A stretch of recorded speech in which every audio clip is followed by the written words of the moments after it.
Should you take a break from releasing podcast episodes over the Christmas and New Year period? That is a question that I'm going to answer for you here today. Welcome to my face. My name is Brianna. I'm the head honcho here at Bamby Media, and we are a podcast and video production company based in Australia. I've been doing it a long time. Long time, my friends, a long time. If you want to know the origin story, it's on the YouTube channel and on the podcast. You can get a feel for who I am from there. Let's get stuck into what I want to discuss today, which is, should you take a break? And my short answer is no. That's it. Yep, turn it off. That's the end of the episode.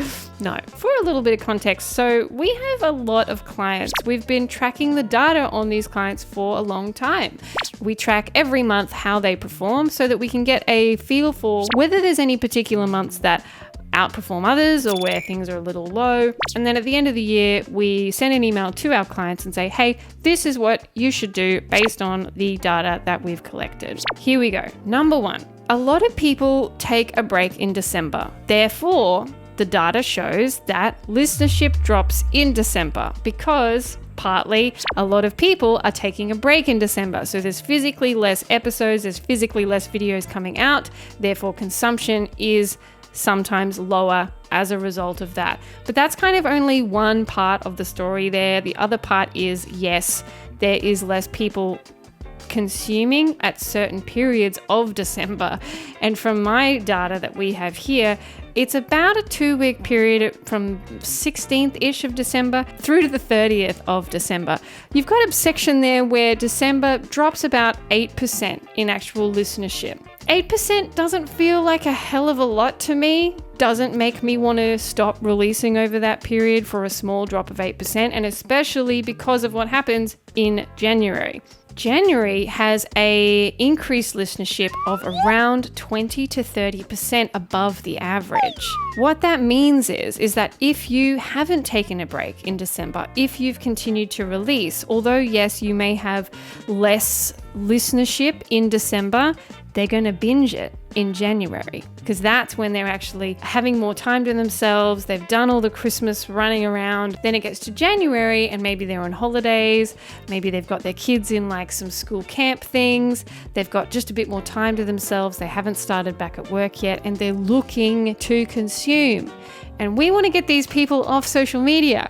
We want to get them onto podcasts where they can engage in a much healthier way, where it's good for the soul, I think. This is when people are listening a lot. And so if you've done your releases in December, they can binge them in January. It's fine to take a break in December and then just do your January releases, but you'll get the most reward, bang for your buck, from doing the December as well, because then you've got stack of December and January episodes and they can binge. So that's why I think that it is important to still release over that period so that you are catching the January hype.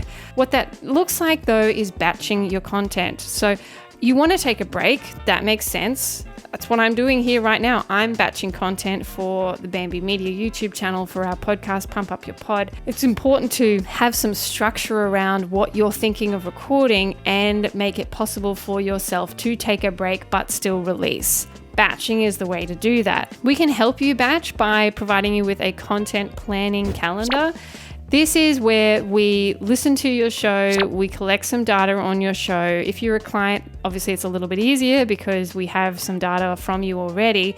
We look at what you've already released, we look at the data, we look at the research, we look at what's trending, and we put together 12 to 15 podcast episodes with titles and give you a bit of a plan as to what you could record moving into the next stage. So this can be done at any time. It doesn't need to be over the December and January period, but it is a content planning calendar that people seem to enjoy getting because it takes the guesswork out of it. And yeah, you can put that information into ChatGPT, ask ChatGPT to give you a bunch of content ideas, but a lot of the time it gives you content you've already done and it gives you really generic stuff.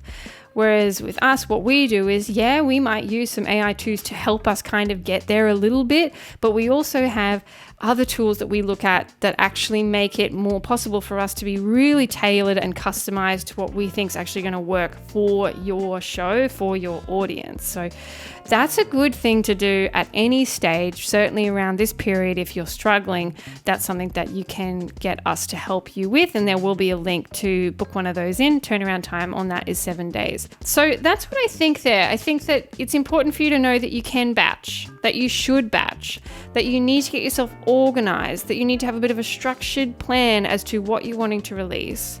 In saying that, whoever's editing your show obviously also needs ample time to edit the show in time for those things to be released. For us here at Bamby Media, just to give you a little bit of an idea as to how it flows, at the end of October or very start of November, we actually send this email out where I give them all that information and I say, hey, our cutoff date is this. From a production point of view, you need to have all your episodes that you're going to release through the next 4 to 5 weeks to us by X date so that we can have them done, so that we also get to have a break as well, because your poor producers also want to have time off.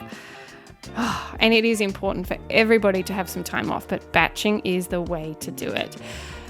Why am I harping on about the fact that I don't think you should take a break?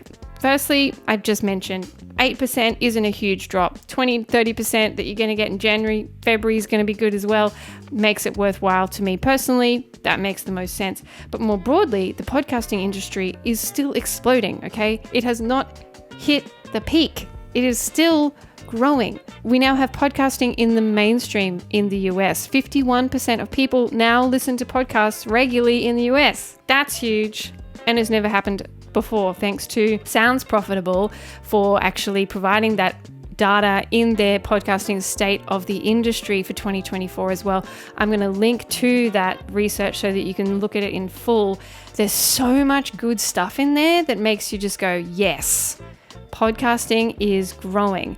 It's a very interesting amount of data that they've collected there, and I love that they do that. And then we've also got Podpoll by Dead Set Studios, and insightfully, they collected information as well on how the Australian market is going, and we've got 8.2 million Australians now listening to podcasts regularly as well. This is all stuff that just has never happened before. This is a really exciting time to be in podcasting. And so if you can leverage this medium because you're already there, you're already doing it, you're already creating really great content, don't take a break. Batch. Get in on some trends perhaps. Plan your content in advance. Maybe get us to do a content planning schedule for you. And then if you also look at how things are growing, Spotify, even with the announcement just recently, where you can now upload video to Spotify, there's this new Spotify content creator program that they're releasing, which is trying to rival YouTube, which I don't think really rivals it. And I'll do a separate video on why that's the case, why I think it kind of sucks. But Spotify is now outperforming Apple Podcasts, and YouTube is the number one way still in Australia that most people consume podcasts. It's huge in the US. And even if you just zoom out a little bit and think about how many podcasts the presidential nominees went on during this most recent election, it's really proving that podcasting as a medium is not going anywhere. It's a medium that people trust. Joe Rogan had Donald Trump on his show for over 3 hours. Call Her Daddy had Kamala Harris on her show as well, which is one of the biggest female audiences as well. So it's just proving again further, people are listening to podcasts, people want to consume podcasts, people are moving a little bit more away from the algorithmic social media kind of platform scrolling business, and they're wanting to consume more in-depth stuff, more niche topics, more things that they go and source and find themselves on topics that they're interested in. Podcasting is where they do that. There is also a very interesting article that I will link to that Scott Galloway did, who's a fantastic podcaster, has been in the space for a long time. And he was kind of referencing the fact that podcasting is still growing, that it is a huge mainstream industry. And he even referenced kind of how much money they're bringing in from the podcast as well. Although it's good to take a break, I don't think it's great to take a break right now in podcasting. I think that batching is the way to do it. I think that you can achieve it with a little bit of content planning, with a bit of a schedule, with a bit of an idea as to what you're going to do, who you're trying to reach. And you can see the rewards, you can reap the rewards of what happens in January from the work that you put into December. That is my wrap up of what I think you should do for your podcast for the Christmas period. If you want a consultation with us, you can absolutely book them in. There is a consultation link in the description below. So we have video troubleshooting consults, we have high-level strategy consults, we have business consults. If you are a podcast professional, podcast industry person yourself, you're looking to grow your agency similar to what I have done, then we have those kind of consults as well. We've got consults out the wazoo. And then we also have our podcast production and video production services as well, if you're looking for something like that. We don't take on a lot of clients, but certainly we love hearing from people, and it is something that we can assess at the time as well. So I hope that was helpful. Go forth, batch some content. Please keep releasing. You're going to benefit from it. If you really need to take a break, just recast some old episodes. Recast some episodes that went well for 2024 maybe, or even some older ones that you've got data on that you can see these ones actually had a really good listenership at that point. You can recast them. That's also good. As long as you're releasing something on podcast channels, you'll still get a little bit of an up kick from that. Thanks for listening. Like, subscribe, do the things that people want you to do on podcast and YouTube channels. Have a great day.